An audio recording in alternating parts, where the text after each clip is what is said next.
You lose when you quit in life. आप तब हारते हैं जब आप हार मान लेते हैं. Ladies and gentlemen, welcome back in Bright Avishkar, and this is your friend. And ladies and gentlemen, I hope you all have watched your previous videos. आप सभी ने पिछली वीडियोस को अच्छे तरीके से देखा होगा. जिस तरीके से हमने ये स्मार्ट कोर्स की एक अच्छी शुरुआत करी और आप सभी का एक अच्छा कोऑपरेशन मिल रहा है. आई होप कि आप सभी अच्छे तरीके से वीडियोस को वॉच कर रहे हैं. उनके अंदर से जो यूजफुल मटेरियल है और सभी का सभी यूजफुल मटेरियल है. और अगर आपने टेलीग्राम ग्रुप को ज्वाइन करा है तो उसके अंदर भी आपको वीडियोस के साथ साथ आपको नोट्स मिल रहे हैं, आपको प्रोवाइड किए जा रहे हैं. हमने आज से पहले पार्ट सेकंड पार्ट फर्स्ट को पढ़ा था नाउन के, जिसके अंदर हमने नाउन देखा था, टाइप्स ऑफ नाउन देखी थी, कुछ इंपॉर्टेंट रूल्स देखे थे. उसके बाद जो हमारी कल की वीडियो थी, सेकंड वीडियो ऑफ नाउन थी, उसके अंदर हमने नाउन नंबर के बारे में देखा था और कुछ दूसरे 12 डिफरेंट टाइप्स ऑफ रूल्स थे, उन सभी को एक अच्छे तरीके से स्टडी करा था. लेकिन आज की इस वीडियो के अंदर हम नाउन के थर्ड पार्ट और इसी के साथ हम अपने जो नाउन की सीरीज हमने शुरू करी, जिसके अंदर हमने पार्ट 3 तक हम उसके गए. तो आज हमारा इस पार्ट 3 के साथ यानी पार्ट थर्ड के साथ, जिसके अंदर वीडियो नंबर 4 के अंदर जो पार्ट थर्ड है नाउन का, इसके अंदर हम अपने आज के इस नाउन के टॉपिक को यहीं पे फिनिश करेंगे. जिसके एंड पे, इस वीडियो के एंड पे आपको कुछ एग्जांपल्स दी गई हैं जो एग्जाम में आई हुई हैं, एसएससी में और सीजीएल के अंदर, या फिर यहां पे अगर आप दूसरे एग्जाम देख लें या जैसे सीजीएल, एसएससी या आरएएस के अंदर, ये सभी कुछ एग्जांपल्स, 2-3 एग्जांपल्स वहां पे आई हैं और उन्हीं को मैंने वहां से उठाकर यहां पे आपके सामने सॉल्व करा है कि कभी भी आपको अगर किसी एग्जाम के अंदर उसी तरीके की कंडीशन या कोई सेंटेंस आता है तो उसके अंदर आप किस तरीके से उसको अच्छे तरीके से सही आंसर दें, सही सॉल्व करें.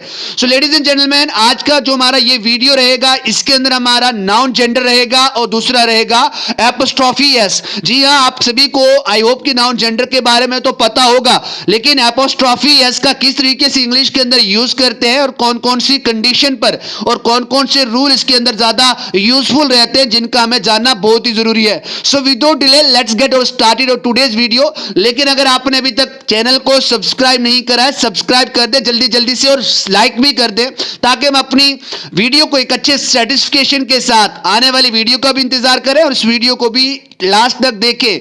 मैं आपको फिर से एक छोटी सी रिक्वेस्ट कर रहा हूं कि आप इस वीडियो को अपने लिए देखें, मेरे लिए नहीं देखें. यह मेरा कर्तव्य है कि अपनी पढ़ाई के साथ साथ I want me to just devote myself for others so that you can also take benefit. आप भी बेनिफिट ले पाए. नॉर्मल इंग्लिश सभी को आती है, लेकिन एक कंपिटेटिव एग्जाम के हिसाब से भी आप सभी की प्रिपरेशन अच्छे तरीके से शुरू हो गई है इंग्लिश ग्रामर की. और आप सभी हर एक वीडियोस को अच्छे से देखें, उसके बाद उसको इंप्लीमेंट करें, कुछ प्रैक्टिस अपने से भी करें, एग्जांपल्स लें.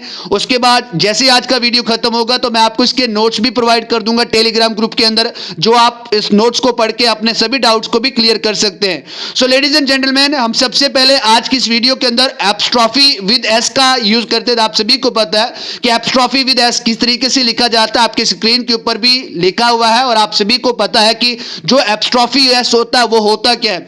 सबसे पहले मैं अगर आपको यहां पे बता दूं, जो एपोस्ट्रोफी एस होता है, इसका जो सबसे बड़ा मतलब होता है, ये पॉजेसिव नाउन होता है. अब देखो, आप सभी ने पॉजेसिव प्रोनाउन तो देखा होगा, जिसके अंदर आपने माई पढ़ा है, जिसके अंदर आपने माई पढ़ा था, या जिस तरीके से आपने माइन पढ़ा है, हर्ष पढ़ा है, हिज पढ़ा है, ओवर्स पढ़ा है, यानी जिसके अंदर हम ऑनरशिप को बताते हैं. उसी तरीके से यहाँ पे जो एपोस्ट्रोफी एस है, ये एक पॉजेसिव नाउन की तरह काम आता है, जो पोजीशन बताता है. यानी पोजीशन का मतलब यहाँ पे है कि ये ऑनरशिप को बताता है. यहाँ पे कोई पोजीशन नहीं कि ऑब्जेक्ट कहां पे रखा, नहीं, पोजीशन यहाँ पे इस तरीके से लगी जा रही है कि यहाँ पे जो पोजीशन है वो ऑनरशिप के बारे में बात करी. और हमेशा ये आप बात याद रखें, एपोस्ट्रोफी एस यूज हमेशा किसके साथ होता है, नाउन के साथ ही यूज होता है, क्योंकि ये हमारा जो वीडियो है नाउन के बारे में ही जनरली हम पढ़ रहे हैं, यानी पॉजेसिव नाउन एपोस्ट्रोफी एस जिसको कहा जाता है. अब यहाँ पे देखो, आपके माइंड में शायद डाउट हो सकते हैं, इसीलिए मैंने यहाँ पे एक डाउट करके एक वर्ड लिखा और इसके आगे आपके डाउट को क्लियर करने की कोशिश करी है. और आई होप कि आपको यहाँ पे ये डाउट भी क्लियर हो जाएंगे. आप तो ये कहेंगे कि सर जिस तरीके से इट के बाद एपोस्ट्रोफी एस लगता है तो ये क्या है, क्या ये एपोस्ट्रोफी एस है? नहीं, ये एपोस्ट्रोफी है खाली ये, लेकिन ये किसके लिए यूज की जाती है, शॉर्ट फॉर्म्स को बनाने के लिए हम इसका यूज करते हैं. जिस तरीके से कैंट, तो इसको कैन नॉट की जो शॉर्ट फॉर्म होती है उसके लिए हम क्या यूज करते हैं, इसके साथ एक एपोस्ट्रोफी यूज करते हैं. एस का यूज नहीं बोल रहा हूं मैं, सिर्फ एपोस्ट्रोफी का यूज कह रहा हूं. तो इसके साथ ये शॉर्ट फॉर्म्स को बनाने के लिए हमें ज्यादा हेल्पफुल रहता है.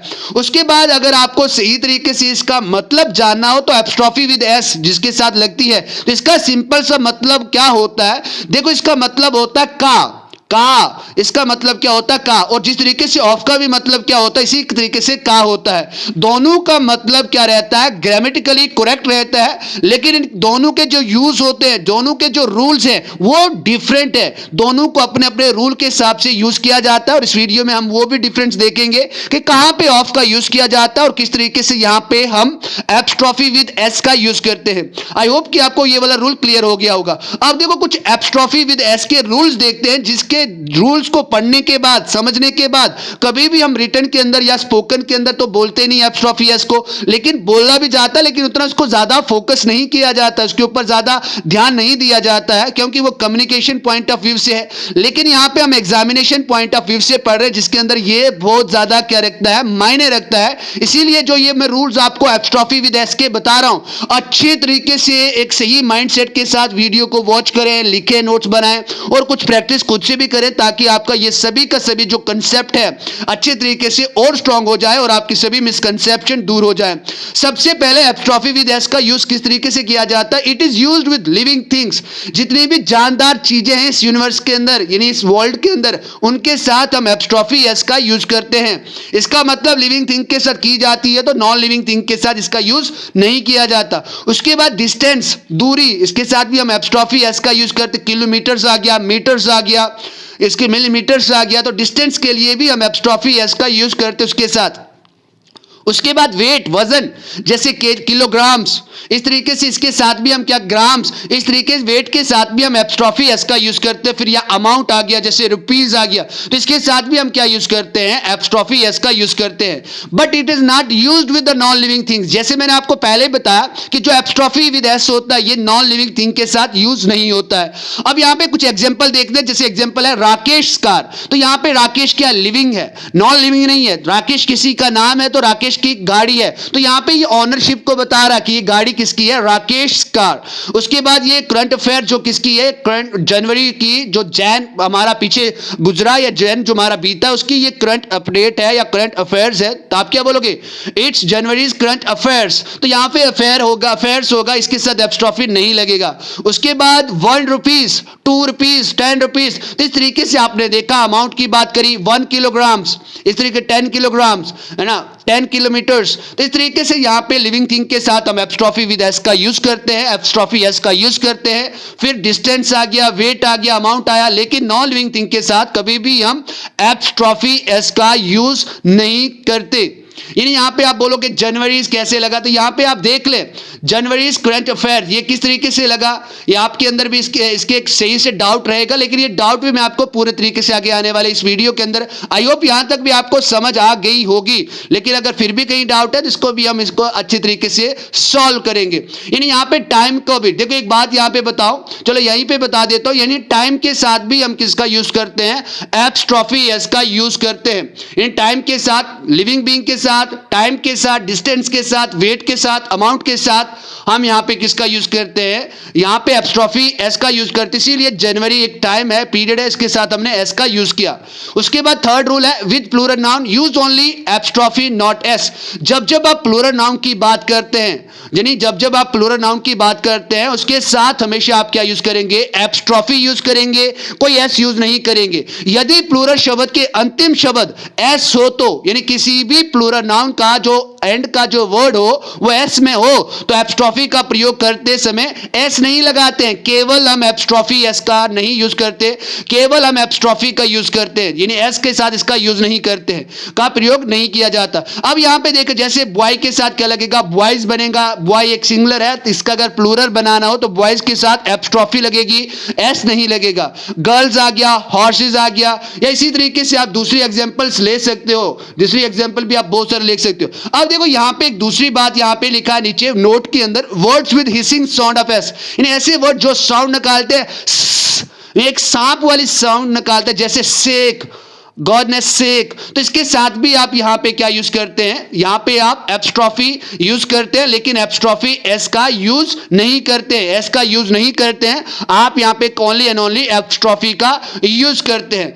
लेट्स गो अहेड, चलो आगे चलते हैं। यहां पे फोर्थ जो रूल है एपस्ट्रॉफी एस का, इसके अंदर यह बताया गया है कि some words like his, hers, mine, ours, its, theirs. इसके साथ हम एपस्ट्रॉफी का यूज नहीं करते ये, क्योंकि ये अपने आप में पॉजेसिव प्रोनाउन है, जिनकी बात मैं पहले ही कर चुका हूं। यानी जैसे अगर आप इसके साथ एग्जांपल हो, जैसे हम कहते हैं ना यूअर्स फेथफुली, एप्लीकेशन लिखते टाइम अपने नाम के ऊपर लिखते हैं sir yours sincerely, yours faithfully, yours truly, ours garden, hers purse. इस तरीके से हम दूसरे सेंटेंस को भी लिखते हैं, लेकिन इसके अंदर हम एपस्ट्रॉफी का यूज नहीं करते, ओनली एंड ओनली एस का यूज किया जाता है। उसके बाद जो फिफ्थ रूल है एपस्ट्रॉफी एस का, वो ये है कि जब भी कभी हम डबल एपस्ट्रॉफी यूज करना चाहते हैं तो ये टोटली का टोटली भाई साहब गलत होता है। Don't use double apostrophe, we should try to avoid double apostrophe in a sentence. यानी एक सेंटेंस के अंदर, एक वाक्य के अंदर कभी भी हम डबल एपस्ट्रॉफी नहीं लिख सकते, इसको हम अवॉइड ही करना चाहिए। जैसे मैं आपको एक एग्जांपल देता हूं, my wives secretaries mother has expired. जो मेरी वाइफ है उसका जो सेक्रेटरी है, उसकी मम्मी जो है वो उनकी मौत होगी, वो एक्सपायर हो गए। ये इस तरीके से करेक्ट नहीं है, इसको इसीलिए इनकरेक्ट कहा गया। अब ये करेक्ट कैसे किया जाता है? कभी भी ऐसी कंडीशन अगर आप एग्जाम के अंदर देखते हैं या कोई क्वेश्चन आता है, उस टाइम आपको ये बात अपने माइंड में रखनी है। एट दैट टाइम आपको क्या यूज करना, उस टाइम उस जगह पे आपको क्या यूज करना है? आपको हमेशा वी शुड राइट इन सच ए, इस तरीके से लिखना। किस तरीके से? जो भी सेक्रेटरी की जो नियरेस्ट चीज आती है, जो भी सेक्रेटरी के या जो भी उस कंडीशन वाले दूसरे वाले के नियरेस्ट में आती है, तो उसी का हमें क्या यूज करना, जो नियरेस्ट वन इसके साथ एपस्ट्रॉफी एस का यूज करना। जैसे इसको आप लिखेंगे the mother of my wife secretary. देखो यहां पे ऑफ का हमने यूज किया, the mother of my wife secretary has expired, तो इस तरीके से आप इसको करेक्ट मानेंगे।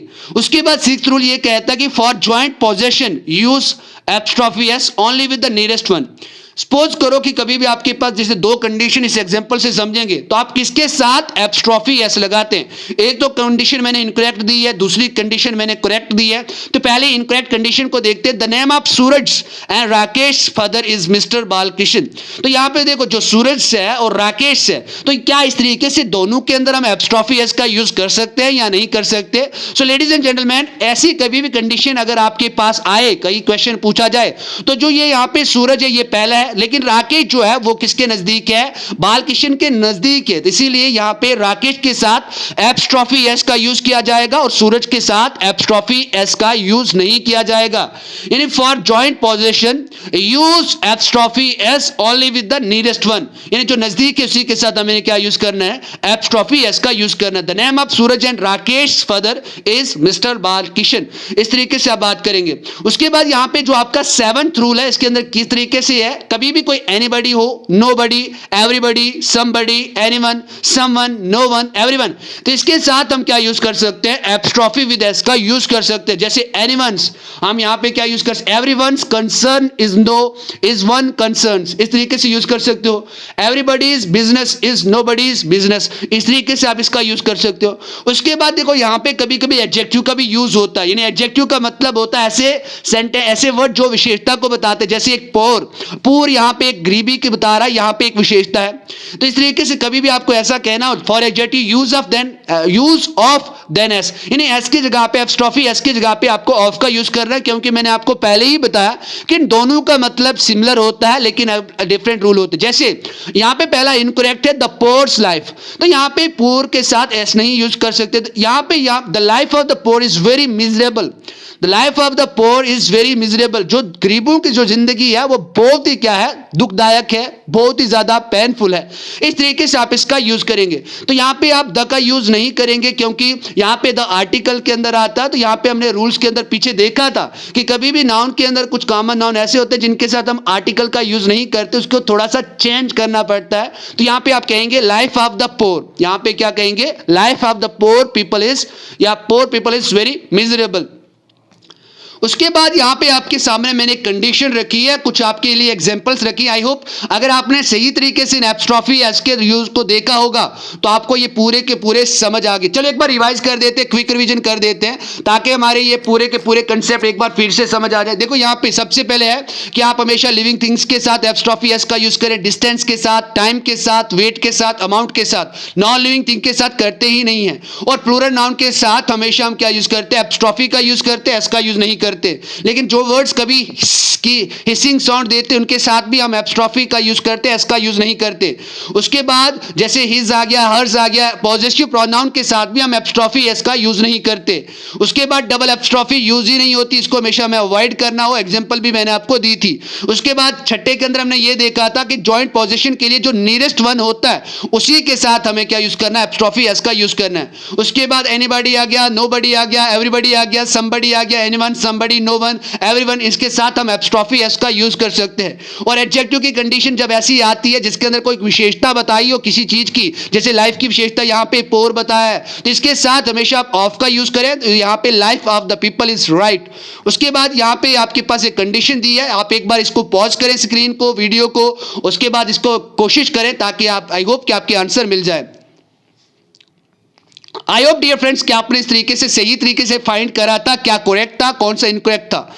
जैसे देखो पहला सेंटेंस तो हमारे पास we should help the poors, तो इसी तरीके से मैंने अभी पहले आपको बताया, तो यहां पे क्या रहेगा, क्योंकि पोर यहां पे अपने आप में क्या है, एक विशेषता है, तो यहां पे इसके साथ हम क्या यूज नहीं कर सकते, ये एस का यूज नहीं कर सकते। तो आप यहां पे क्या यूज करोगे, we should help the poor. I brought my furnitures by good train, यानी जो माल गाड़ी है, जो माल ढोती है, जो माल सप्लाई करती है, तो उसके मैंने अपने फर्नीचर को, उसमें आई ब्रॉट, लाया मैंने उस फर्नीचर को। तो ये करेक्ट है या इनकरेक्ट है, तो ये इनकरेक्ट था। कैसे, देखो यहां पे फर्नीचर के बारे में हमने पिछली वीडियो के अंदर देखा था, हमने ये कहा था कि जो फर्नीचर है वो अनकाउंटेबल नाउन के साथ आता है, और अनकाउंटेबल नाउन के साथ हम एस का यूज नहीं करते, फर्नीचर यानी सिंगुलर वर्ब का ही यूज करते। तो आप यहां पे यूज क्या करोगे, I brought my furniture bye good train. उसके बाद 5 kilometres journey is not enough, तो यहां पे देखो किलोमीटर के साथ अभी हमने शुरू में पढ़ा, क्योंकि डिस्टेंस के साथ हम एपस्ट्रॉफी एस का यूज कर सकते हैं, तो इट्स राइट, यानी इसीलिए ये करेक्ट है। उसके बाद my mother's brother's son has come, यानी मेरी मम्मी के भाई का लड़का आया है, तो ये करेक्ट है इनकरेक्ट है, तो आप सभी को पता है इनकरेक्ट है, और ये क्वेश्चन पूछा भी गया है। तो यहां पे आप देखें आप इसको किस तरीके से यूज करेंगे, यहां पे किसको किस तरीके, the son of my mother's brother has come, तो इस तरीके से आप इसको यूज करेंगे। Every person must follow nature's rule, अब यहां पे हर एक इंसान को प्रकृति के नियमों को पालन करना चाहिए, प्रकृति के नियमों का पालन करना चाहिए। ये करेक्ट है, इसीलिए करेक्ट है क्योंकि ये नेचर, यहां पे क्या बात आ रही है, यहां पे नेचर इन द सेंस, यहां पे यूनिवर्सल चीज की बात आ रही, कुदरत की बात कर रहे, तो इसके अंदर हम कोई भी छेड़खानी नहीं कर सकते, इसीलिए इसको भी हम करेक्ट मानते हैं, और इसके साथ हम एपस्ट्रॉफी एस का यूज कर रहे हैं, और वो मैं बताने वाला हूं कि किस तरीके से आप इनका यूज करो। I hope dear friends apostrophe S का यूज आपको अच्छी तरीके से समझ में आ गया। अब बात करते हैं जल्दी फटाफट तरीके से नाउन जेंडर क्या होता है, बहुत इजी है, आई होप आपको आता भी होगा कि जेंडर कितने होते हैं। जर्नल में अगर हम जेंडर की बात करें तो हमारे पास जेंडर दो ही होते हैं, एक होता है मेल का और एक होता है फीमेल का। यानी मेल वाले जेंडर को मैस्कुलाइन कहते हैं, जो क्या करता है, मेल कैटेगरी को शो करता है, जैसे लाइन आ गया, टाइगर आ गया, हस्बैंड आ गया, फादर आ गया, सन आ गया, इस तरीके से हम ये मेल की कैटेगरी को शो करता है। अब आप बोलोगे सन कैसे मेल है, ये कंडीशन भी मैं आपको बताऊंगा। उसके बाद फेमिनाइन जेंडर क्या होता है, जो फीमेल्स के जेंडर को, सेक्स को शो करता है, जिसके अंदर हम लाइन की लाइनेस आ गया, टाइग्रेस आ गया, मदर आ गया, सिस्टर आ गया, पीस आ गया, नेचर आ गया, इस तरीके से आप बहुत ज्यादा और भी सेंटेंस और भी वर्ड का यूज कर सकते हो। उसके बाद जेंडर का यूज कर सकते हो। उसके बाद कॉमन जेंडर क्या होता है, देखो अब कॉमन जेंडर के अंदर बहुत मेल एंड फीमेल आते हैं, जिसके अंदर यहां पे जेंडर एक आइडेंटिफाइड नहीं होता है। जैसे अगर आप बोलोगे सर टीचर ने मुझे सबक पढ़ाया, my teacher taught me lesson yesterday, कल टीचर ने मुझे सबक पढ़ाया, तो वो वहां पे जेंडर आपकी कोई लड़की भी हो सकती है या कोई लड़का भी हो सकता है, तो इसलिए यहां पे जेंडर कोई स्पेसिफिक नहीं है। यानी जब हम बोथ मेल और फीमेल की बात करते हैं वो कॉमन के अंदर आता है। जैसे कॉमन डॉक्टर, एक नर्स, एक डॉक्टर यहां पे एक लड़की भी हो सकती है और एक लड़का भी हो सकता है, जज एक लड़का भी हो सकता है, एक लड़की भी हो सकती है, प्लेयर एक लड़का भी हो सकता है, एक लड़की भी हो सकती है। तो यहां पे जर्नल में हम बात करें तो इसके इसीलिए कॉमन जेंडर के अंदर रखते हैं। उसके बाद न्यूट्रल जेंडर या न्यूट्रल जेंडर इसको कहा जाता है, जो नॉन लिविंग थिंग्स को क्या करता है, कैरी करता है, और इसके अंदर जनरली सिंगुलर की ही बात की जाती है, सिंगुलर नाउन की ही बात की जाती है। आई होप डियर फ्रेंड्स आपको अच्छे तरीके से नाउन जेंडर जिसकी 4 टाइप्स होती है उसके बारे में आपको अच्छे तरीके से पता चल गया होगा। उसके बाद यहां पे आपकी एग्जांपल मैं आपको लाया, और इसी एग्जांपल 2-3 एग्जांपल के साथ जो एग्जाम के अंदर पूछी भी गई हैं, तो यहां पे इस एग्जांपल के ऊपर गौर फरमाएं, देखें आप किस तरीके से, अगर इसके अंदर आपको कुछ फील करना हो तो क्या फील करेंगे। जैसे सबसे पहले एग्जांपल आपके पास है, every student must do dash dash dash homework. इसके अंदर आप क्या फील करें, थोड़ा सा अपने दिमाग पे जोर डालें। Cast your mind back, cast your mind back का मतलब होता है अपने दिमाग पे थोड़ा जोर डालना। आपके पास ऑप्शन हिज है, हर है, इट्स है, देयर है। चलो इसको, चलो आई होप आपने सॉल्व कर लिया होगा, लेकिन अब मैं आपको एक सॉल्व करके बता दूं। देखो यहाँ पे जो देयर था वो एक प्लूरल नाउन था, इसीलिए जब आप एवरी की बात करें तो एवरी वन के साथ आपने देखा, तो उसके साथ आप कभी भी देयर का यूज नहीं कर सकते, यानी कभी भी प्लूरल का नाउन यूज नहीं कर सकते। तो ये वाला देयर वाला ऑप्शन जो हमारा था वो रिजेक्ट हुआ। उसके बाद इट्स था, और इट्स हमेशा हम किसके साथ, एब्स्ट्रॉफी लग रहा है, तो यहाँ पे इट इज नहीं है, इट इज यहाँ पे नॉन लिविंग थिंग है, तो इसके साथ हम इसका यूज नहीं कर सकते। यानी इट्स यहाँ पे क्या है, ये पॉजेसिव नाउन है, यहाँ पे इट इज नहीं है, ये पॉजेसिव नाउन की बात कर रहे हैं यहाँ पे। उसके बाद हिज और हर की बचा हमारे पास दोनों, यानी दियर भी चला गया, इट्स भाई साहब भी टाटा बाय बाय करके हमें अकेले रास्ते में छोड़ गए, लेकिन यहाँ पे अब हिज और हर है। अब इनमें से कौन सा यूज करें सर, कौन सा यहाँ पे एक्यूरेट है? देखो यहाँ पे जनरली में आपको मैं बात बता दूं कि यहाँ पे जनरली ज्यादा से ज्यादा यहाँ पे मैस्कुलाइन जो नाउन होते हैं, जो मैस्कुलाइन नाउन्स होते हैं, उन्हीं को प्रेफरेंस दी जाती है। अब यहाँ पे एक कहानी बता देता हूँ कि पीछे क्या होता था पहले जमाने में। ये माना जाता था कि जो जेंडर है, जो मेल जेंडर है, वही पढ़ाई लिखाई में आगे रहते हैं। उस टाइम क्या किया जाता था कि जो वहां पे जो एक फेमिनाइन जेंडर होता था उसको अवॉइड किया जाता था, और यहाँ पे मैस्कुलाइन जेंडर की प्रेफरेंस दी जाती थी, इसीलिए यहाँ पे हिज का यूज करें। ऐसी कंडीशन में हमेशा आप यहाँ पे हिज को ही प्रायोरिटी दें, हिज का ही यूज होता है। Every student must do his homework, हर एक विद्यार्थी को अपना होमवर्क पक्के से करना चाहिए या पक्के से करना है, इस तरीके से आप इसका यूज करें। अब यहाँ पे एक और एक कंडीशन ले लेता हूँ, आपके पास ये एग्जांपल है और इस एग्जांपल के अंदर आपने ये फाइंड करना है कि इसके अंदर मिस्टेक क्या है। जैसे आपके पास एग्जांपल है, the sun was shining on the sea, shining with all its night. आप इसको सही तरीके से देखें, किस तरीके से आप इसका यूज करें। देखो यहाँ पे सन की बात करी है, शाइनिंग क्वालिटी भी बताई गई है, सी यहाँ पे एक नाउन भी, पार्टिकुलर नाउन की बात की गई है, उसके बाद फिर से नाइट की बात करिए, तो इस तरीके से इसका यूज करें। आई होप आप ट्राई करें। देखो अब किस तरीके से इसका यूज होता है कुछ इंपॉर्टेंट पॉइंट्स के साथ। कभी भी ऐसी कंडीशन एग्जाम के अंदर आ जाती है, और ये एग्जांपल भी आई हुई है। अब देखो नेचुरल डिपेंड्स अपॉन क्वालिटी, जब भी जैसे सन की बात आ गई, मून की बात आ गई, अर्थ की बात आ गई, टाइम की बात आ गई, डेथ की बात आ गई, तो ये हमेशा कंडीशन यानी क्वालिटी के ऊपर निर्भर करता है, तभी इसके साथ हम हिज या हर का यूज करते हैं। वो किस तरीके से करते हैं, तो यहाँ पे आप देखें, तो देखो यहाँ पे सन क्या है, मेल है। किस तरीके से मेल है, यानी सन को किस तरीके से माना जाता है, सन को एक एनर्जी के, एक पावरफुल माना जाता है। उसके बाद उसको एक देवता माना जाता है, वायलेंस माना जाता है, स्ट्रेंथ के लिए माना जाता है। इसीलिए जो पावर की बात आए, यानी गॉडेस की बात आए, डिटी की बात आए, उसके बाद स्ट्रेंथ की बात आए, तो ये सभी ऐसे किसके अंदर आते हैं, मैस्कुलाइन के अंदर आते हैं। तो एस सन क्या है, एम, ये मैस्कुलाइन को डिनोट कर रहा है यहाँ पे। अब मून यहाँ पे चंदा मम्मा बोलते हैं, चंदा मामा, लेकिन चंदा मामा नहीं है, वो चंदा मामी है। चंदा मामा नहीं, चंदा मामी है वो। क्यों? क्योंकि मून को जाना जाता है शीतलता के लिए, यानी मून की जो क्वालिटी है वो क्या है, शीतलता है, एक पॉजिटिवनेस देती है, एक कामनेस देती है। इसीलिए यहाँ पे मून यहाँ पे फेमिनाइन जेंडर के अंदर आएगा। अर्थ यहाँ पे प्रकृति, तो यहाँ पे सेंस हमें किसकी मिल रही है, क्वालिटी किसकी मिल रही है, प्रकृति। यहाँ पे सेंस हमें फेमिनाइन की मिल रही है, इसीलिए अर्थ को भी हम फेमिनाइन जेंडर के अंदर रखते हैं। उसके बाद टाइम, यहाँ पे समय एक यहाँ पे मैस्कुलाइन होता है। डेथ, मौत, जिससे सभी को डर लग रहा है, जिससे सभी को फ्राइटनेस होती है, तो डेथ यहाँ पे मैस्कुलाइन जेंडर है, फेमिनाइन जेंडर नहीं है। तो यहाँ पे आप देखें किस तरीके से आप यहाँ पे मिस्टेक को रिमूव करके सेंटेंस को करेक्ट करेंगे। The sun was shining on the sea, shining with all his night. तो यहाँ पे हिज का यूज होगा, इट्स की जगह। क्यों होगा ये मैंने आपको बता दिया। उसके बाद आई होप डियर फ्रेंड्स कि आपको सही तरीके से अभी तक की हर एक एग्जांपल समझ में आई होगी, और आपने पूरे नाउन को 3 पार्ट को अच्छे तरीके से देखा होगा, स्टडी करा होगा। अब आपके पास ये टास्क आपके लिए, जिसके आंसर मैं अगली वीडियो के अंदर दूंगा। लेकिन एक बार कोशिश करें इसके अंदर क्या मिस्टेक है, कौन सा सेंटेंस करेक्ट है और कौन सा इनकरेक्ट है, और क्या मिस्टेक है। अगर हो पाए तो आप चैट बॉक्स के अंदर रख दें, और आने वाले वीडियोस के अंदर मैं आपका नाम, अगर आप चैट बॉक्स के अंदर सही तरीके से इनका एक्यूरेट आंसर लिखते हैं, तो next video I will be definitely just showing your name along with your answer. So I hope dear friends ये वीडियो आपके लिए बेनिफिशियल रही थी। तो इसी के साथ आज हमारा पार्ट 3 भी कंप्लीट होता है, और हमारे नाउन का जो सीरीज जिस 3 वीडियोस के अंदर हमने कवर करा एक एग्जामिनेशन पॉइंट ऑफ व्यू से, तो वो भी हम आज यहाँ पे समाप्त करते हैं। आई होप डियर फ्रेंड्स जितनी भी वीडियोस अभी 4-5 वीडियो स्मार्ट कोर्स की चढ़ी और सभी के लिए बेनिफिशियल रही होंगी।